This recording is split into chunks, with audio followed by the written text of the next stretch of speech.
देखिए, हमने हमारा हिंदी का फर्स्ट लेसन भाषा कंप्लीट कर लिया है। अब हम हमारा सेकंड लेसन पढ़ेंगे हिंदी ग्रामर का। तो देखिए, हमारा हिंदी ग्रामर का सेकंड लेसन है व, ल के ऊपर र की मात्रा वर्ण। कौन सा है? वर्ण। तो देखो, वर्ण क्या होता है? वर्ण भाषा की जो सबसे छोटी इकाई होती है। यानी पहले मैंने आपको बताया था कि जो भी हम बोल करके, लिख करके जो भी करते हैं वो सब भाषा कहलाता है। तो भाषा की जो भी सबसे छोटी इकाई होती है उसको बोलते हैं वर्ण। जैसे सबसे छोटा क्या होता है? ए। ये ए लिखा मैंने, तो ये ए क्या है? सबसे छोटा हो गया, भाषा की सबसे छोटी इकाई ए। तो इसको क्या बोलेंगे? वर्ण। क्या बोलेंगे? वर्ण। जैसे मेरे को कुछ शब्द लिखना है तो मैं लिखूंगी इसको,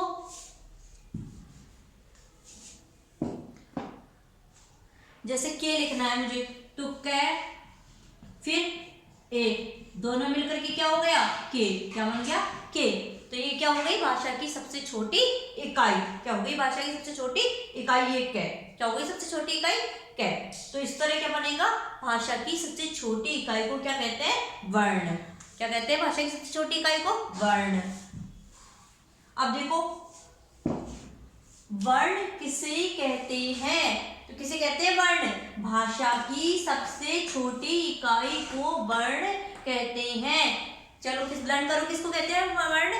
भाषा की सबसे छोटी इकाई को वर्ण कहते हैं। तो देखो, भाषा की सबसे छोटी इकाई को क्या कहते हैं? वर्ण। आपसे पूछो कोई, भाषा की सबसे छोटी इकाई को क्या कहते हैं? वर्ण। क्या बताओगे? वर्ण। ठीक है। तो अब देखो, वर्ण कितने प्रकार के होते हैं? तो देखो, वर्ण कितने प्रकार के होते हैं, उनके आपको नाम भी लिखने हैं। तो देखो, वर्ण कितने प्रकार के होते हैं? 2 प्रकार के। कितने प्रकार के होते हैं वर्ण? 2 प्रकार के। आपने छोटी क्लासेस में पढ़ा है, पीजी में भी आपने पढ़ा था, स्वर और व्यंजन पढ़े थे ना आपने। स्वर और व्यंजन ए अनार वाले पढ़े थे और कै कबूतर वाला पढ़ा था ना आपने। तो ए अनार वाले जो होते हैं उनको क्या बोलते हैं? स्वर। और जो कै खे गे घे ने यानी कै वाली जो वर्णमाला होती है उसको क्या बोलते हैं? व्यंजन।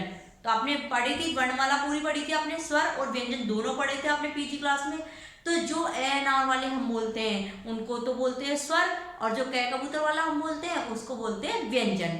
ठीक है। तो इस तरह 2 प्रकार के वर्ण होते हैं, एक तो स्वर और एक व्यंजन।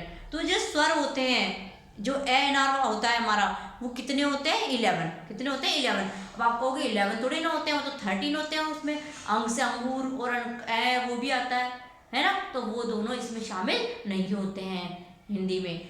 ठीक है। तो वो अन्य वर्ण में आ जाते हैं। तो औ तक होते हैं हमारे 11 स्वर। कितने होते हैं हमारे स्वर? 11। तो देखिए, स्वर कितने होते हैं हमारे? 11 स्वर होते हैं, जिसको हिंदी बोलते हैं 11। स्वर कितने होते हैं हमारे? 11 है। और देखो, वर्ण 2 प्रकार के होते हैं, स्वर और व्यंजन। जो स्वर होते हैं एनार वाले होते हैं वो स्वर होते हैं, और जो कै कबूतर वाले होते हैं पूरे, वो क्या होते हैं? व्यंजन होते हैं। अब देखो, हिंदी में स्वर कितने होते हैं? तो हिंदी में स्वर कितने होते हैं? स्वर 11 होते हैं। कितने होते हैं? 11 है। अब देखो कौन कौन से होते हैं? ए आ ई उ री ए आई ओ औ।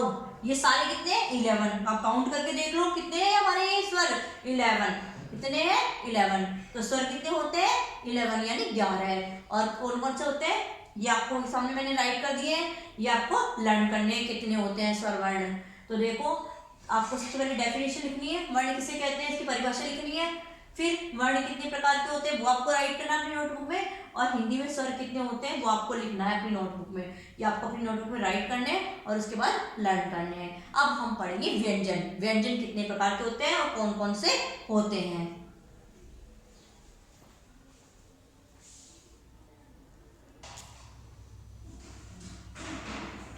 अब देखिए, हमने स्वर पढ़ लिए कितने होते हैं और कौन कौन से होते हैं। अब देखिए व्यंजन। तो देखिए, व्यंजन कितने होते हैं और कौन कौन से होते हैं। तो देखो, हिंदी भाषा में व्यंजनों की संख्या कितनी है, नाम लिखो। तो देखो, हिंदी भाषा में जो व्यंजन होते हैं ना हमारे कै खे गे घे अणे, तो देखो ये कितने होते हैं? 33। 33 कितने होते हैं? 33 33। तो देखो, व्यंजनों की संख्या कितनी होती है? 33 33। तो देखो, कै खे गे घे अणे कौन कौन से होते हैं? कै खे गे घे अणे। चे छे जे झे अणे। टे ठे डे ढे अणे। ते थे दे धे ने। पे फे बे धे ने।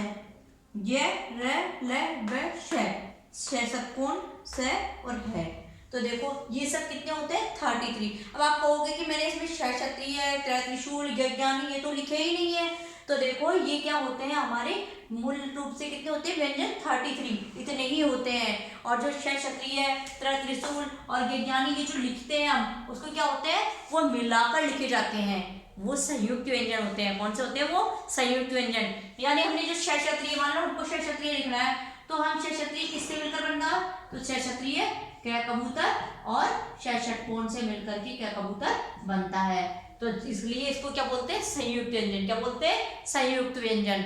इसलिए संयुक्त व्यंजन बोला जाता है, इसलिए ये हमारे व्यंजनों में शामिल नहीं होते हैं। तो मूल रूप से हमारे कितने व्यंजन होते हैं 33। कितने होते हैं 33। तो ये 33 व्यंजन हो गए आपके।